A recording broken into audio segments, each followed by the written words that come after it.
Tonight, we kick off a week-long campaign to recognize Bullying Awareness Month. KAKE News, along with the Wichita Police Department and Channel 963, is hoping to bring awareness to a growing problem in our community and hopefully put an end to it.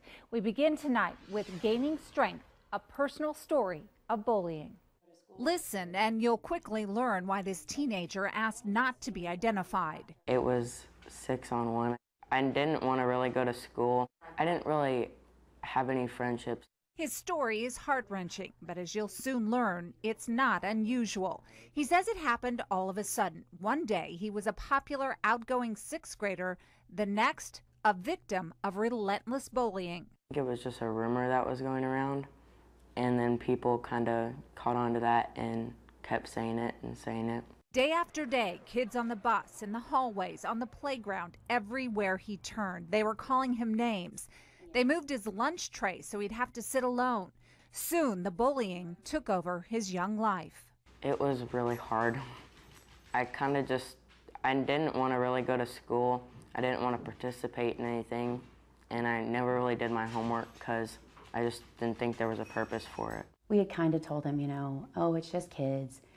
You get thick-skinned. This is just how, people can be mean and take the high road. His mom watched her fun-loving, happy son become sad and withdrawn. She realized this wasn't a case of kids being kids. I cried, and I prayed, and I cried, and I prayed. Her son felt isolated and alone. According to the National Center for Educational Statistics, 1 out of every 4 students in America reports being bullied each year. Sooner or later, after constant contact and constant bullying, hours and hours and hours, that is going to have a dramatic psychological effect on your child. Sergeant Jeff Swanson with the Wichita Police Department investigates internet crime, and a big part of it includes looking into threats of cyberbullying. The pressure builds up, and sometimes the results are extremely tragic. Bullying victims are between 2 and 9 times more likely to consider suicide than those who aren't bullied. I wasn't ever concerned about him hurting anybody. I was concerned about him hurting himself. And that was where I was scared to death that he was going to do something too in the misery that he continued every day. The school tried to help, but just when one bully would stop, another would start in. After turning to their faith, they made the difficult decision that some parents may not agree with. They decided to change schools. That was 2 years ago. I'm good. I'm happy. It is completely different having this child. He loves school, never wants to miss a day. He is happy, he's doing his schoolwork, has a ton of friends, and is so incredibly happy. It's been a long road, and now, like so many kids, the lessons he's learned, he's happy to pass along. You can do it, and you can get through the day. Just remember that somebody will always stick up for you. There are lots of resources out there to help you if your child is the victim of bullying. Just go to our website, KAKE.com, and click on this story. And then coming up tomorrow night at 10, as we continue to look at bullying in our community, we talk to a Wichita student who lost a friend to suicide after being bullied, what she's doing to combat the problem and offer solutions. Watch When Words Can Kill, Cyberbullying. That's tomorrow night at 10. Well, suicide is the 3rd leading cause of death among teens, and bullying victims are more likely to consider suicide than other kids. Tonight, we continue our look into the tragic results of bullying in our community, how one girl's suicide left her friends seeking answers. When words kill, cyberbullying. Cheryl Shields and her mom, Cherie, visit here often. She was so sweet. She was playful. She was hilarious. She would joke all the time. She was one of Cheryl's best friends in middle school, but their friendship was cut short in 2012 when 14-year-old Yami Garza killed herself. She wrote a letter to her mom and to her stepdad, and she just killed herself. Cheryl says Yami had recently changed schools and quickly became the victim of bullying. It was something that really bothered her. You give the advice to just shrug it off, shrug it off, shrug it off, but that's not, that's not all they want. They want the comforting. They want to feel like everything's okay. I knew how it hurt my daughter, to lose a friend. And all I could do was just, be there for her. Suicide is the third leading cause of death among young people, 4,400 deaths per year, according to the CDC. Bullying victims are 2 to 9 times more likely to consider suicide than those who aren't bullied.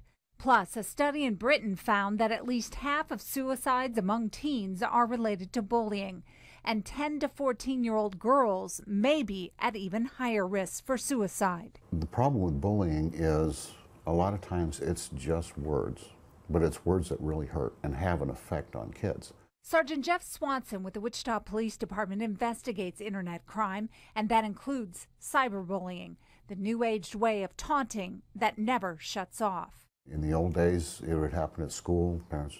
Kids would come home, it would stay at school. Now it follows the kids home with them, and it's 24-hour exposure. Social media sites are a way for kids to hide. They can bully someone anonymously with everything from mean text messages to embarrassing pictures or videos. Kids don't know how to deal with that kind of pressure, and it is continuous. It's all day, all night. They can't help themselves. They're going to go look to see what other people are saying. He advises parents to monitor your kids' devices, make sure you know what every app does on their phone, and talk to them about cyberbullying. After Yami's suicide, Cheryl and her mom started this anti-bullying Facebook page for parents and kids who might be looking for answers or maybe just needing support. I want to be able to help people who are going through a rough time, to help give them some advice, to help feel like they're okay, to make them feel like they have someone to talk to. And it's helped. She says kids and adults from around the country contact them through the site to get advice or just to talk. And while it's been 4 years since Yami took her life, the actions of those bullies are still causing pain. You cannot put a price on a life. You cannot replace that life. Once that child is gone, they're gone. And it's very hurtful. Because it was a close friend, and it's really heartbreaking to know that someone you love has passed away.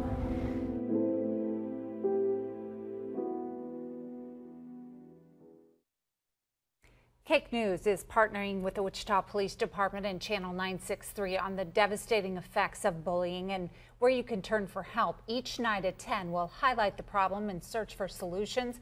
We do have a lot of information on our website, KAKE.com, that can help you and your kids understand and overcome bullying. Now, as part of Bullying Prevention Awareness Month, KAKE News has teamed up with the Wichita Police Department and Channel 963 on the effects of bullying and where you can turn for help. Today, we do have bullying experts here to take your calls. So parents, kids, anybody that has some questions about bullying, you can call this group of experts here. The number is 316-946-1372. And I'm going to start with Terry Moses with the Wichita School District. And Terry, I guess first of all, talk a little bit about what the school district sees as far as bullying. Well, we see a lot of things in regards to bullying, but the thing that we want to emphasize most whenever we talk about children's behavior is prevention. If we build a area within schools that's safe, where kids feel comfortable talking to adults and those kind of things, that's the best way to deal with bullying, is creating pro-social activity, pro-social peers, opportunities for kids to participate in positive activities so that if a bullying incident happens, they have somebody to go to for help. Yeah, and I know the Wichita School District, along with most school districts, all school districts in the state, have a anti-bullying zone. Do you still see it happen though? And is cyberbullying the biggest problem? I think cyberbullying is just another way bullying occurs. It's a change. Just like the equipment that you use, we constantly change the way we communicate. Students now change the way they communicate. So we see bullying in all facets of life. You see it on the playground, you see it in churches, you see it in the school hallways. But what we need to teach children is that how do we successfully problem solve? How do we work together to be part of a team rather than doing it in a negative fashion? Right, and there are so many different organizations that can help people, help parents, help kids. with problems with bullying. We have a list of all those on our website, KAKE.com, because this is a very serious issue. 4,400 students kill themselves every year, and a lot of those, half of them, according to studies, are because of bullying. So if you have questions and you need help from some of these experts, please call us, 316-946-1372. Our lines will be open during the 4, 5, and 6 o'clock newscasts. As part of National Bully Prevention Awareness Month, KAKE News has teamed up with the Wichita Police Department and iHeartRadio's Channel 963. And our story tonight, we talk about the role adults can play. Here's Bullying, a guide to parents. Dr. Amy Siri is a pediatrician with Via Christi. It might surprise you to learn that a routine checkup with her might include a conversation with your child about bullying. We ask, has anyone ever said anything mean about you or physically hurt you or threatened you? Has anyone ever used anything like a camera, a cell phone, a computer, anything on social media to, again, say something nasty about you, threaten you, or make you feel unsafe? Bullying doesn't just happen at school. Kids can be bullied online, at after-school workplaces, organized sports, or even a church youth group. The question is, what do parents do when they see it? Hey, loser, get off. It's our turn. We went to a local park and recruited 3 young men. 2 of them have been taunting and teasing the 3rd boy, and it doesn't take long for parents to step in. All of you, go. This is inappropriate, what you guys are doing. I'm serious. Walk away now. There are too many little kids. Heidi Gallagher says there was no question about stopping what she saw. I just felt like maybe there was a little too much picking on one person going on. And she did the right thing, according to our experts, by interrupting and calling out the bad behavior. A few minutes later, the woman in the white hoodie has also heard enough. After telling the boys to stop, she decides to take it to the next level and tell his parents. She wanders over to our car. Those boys are all actors for us. Okay, good. So we were just like, I was getting ready to stop them when that other mom stopped them. And I was like, I just asked that kid if he was okay and if he knew them, and he's like, no, I don't even know them. They're just being mean to me. And I was like, well, I saw those kids get out of that car. I'm going to go tell their parents. While this might seem like a good idea, unless you know them, speaking to a bully's parents could lead to an even bigger confrontation. Parents, we have a tough job. I mean, we are our kids' role models. Kelly Chase is a social counselor. She says that the heart of bullying can be something much deeper. If our kids see us being unkind or treating others disrespectfully, that they think it's okay too. Along with being a good role model, parents should also teach their kids tolerance and kindness. And if you think your child is being bullied, take action. Dr. Siri says talk to the school, report bad activity online to site directors, and in some cases it might be appropriate to call police. Some people think that it's harmless teasing, but if another child feels that they're unsafe to go to school, that's a problem. Well, how you react to a bully or your child being bullied really does matter. Experts say never lose your temper or advocate violence. We have a lot more tips and resources on our website at KAKE.com. And coming up tomorrow, we'll tackle another issue, bullying, a guide for kids, on KAKE News at 10 o'clock. Well, as part of National Bully Prevention Awareness Month, KAKE TV has teamed up with the Wichita Police Department and iHeartRadio's 963. Our goal is to draw attention to a problem that's all too common. Tonight, we conclude our coverage with bullying, a guide for kids. It's nearly the end of the day for students at South High School.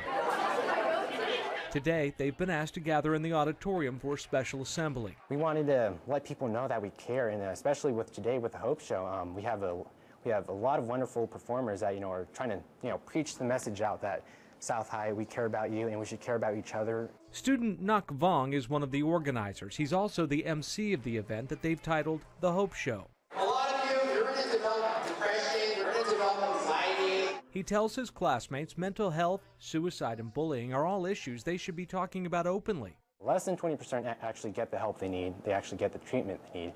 Because the thing is, they're afraid to speak about it because if they do, people are going to look at them like they're crazy or they're weird. And unfortunately, he's right. A government study says only 1 in 4 kids ever report witnessing or being bullied. Classmate Jalen Price. Throughout elementary, middle school, and high school, they say no bullying, no bullying, no bullying. But the thing is, when it actually happens, it's almost like the kids start ignoring it. Dr. Amy Siri is a pediatrician with Via Christi Health. They think in very black and white, here and now terms. Siri has a list of things that kids should do if they've been bullied or have witnessed it, and one of the most important is speaking up. We don't want to go down that spiral, but simply saying what's happening is wrong. I'm not going to be a bystander and allow this to happen to one of my classmates or my friends. I'm saying this person is a good person. They need to be respected. And not everyone who sees bullying feels comfortable speaking out or even stepping in to stop it. There are other steps that you can take. You can find a link on our website at KAKE.com.